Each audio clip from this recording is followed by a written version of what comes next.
ئێرە دەبێتە شوێنی کۆکردنەوەی ئاوەڕۆی تەواوی پارێزگای کەرکووک. دوای پاڵاوتن دووبارە سوود لە ئاوەڕۆی کەرکووک وەردەگیرێت بۆ کشت و کاڵ و ئاودێری.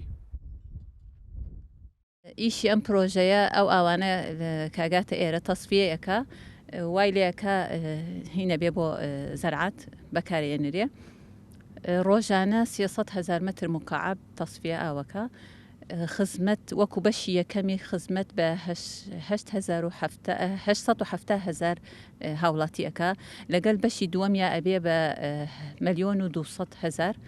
پرۆژەی ئاوەڕۆی کەرکووکی یەگرتوو بە دوو قۆناغ جێبەجێ دەکرێت.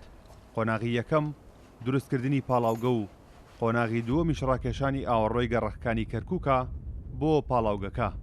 ئێمە ئەگە پرۆژەکە تەواو بوو ئاو نەگەیشتە پرۆژەکە هیچ ئیسفادەیەکمان نەبینی لەم پرۆژەیە بە حەقەت خۆی پێویستی بە 500 بۆ 600 ملیارد دینار هەیە هەتاکو پرۆژەکە بە کاملی تەواو بێ هەتاکو ئێستا بە شێوەیەکی فەرمی ئەو پارەیە تەرخان نەکراوە بۆ قۆناغی دووەم بەڵام ئێمە لە پەیوەندی دارین یان بە کتابی فەرمی داوامان کردووە لەلایەنی پەیوەندیدار.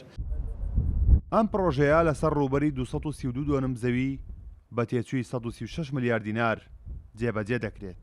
جێگە لە ڕەخساندنی هەلیکار پرۆژەیەکی ژینگەیشە بڕیارە لە مانگی 10 ساڵی داهاتوو قۆناغی یەکەمی تەواو بکرێت و کارەکانی قۆناغی دووەمیش دەست پێ بکات.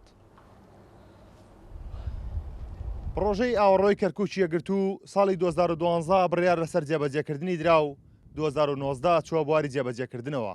ئەم پرۆژەیە بە تەواوبوونی هاوکارێکی باشی ژینگەی کەرکووک و وشکە ساڵی و تەندروستی هاوڵاتیان دەبێت. کارۆن محەممەد کورساد نیوس کەرکووک.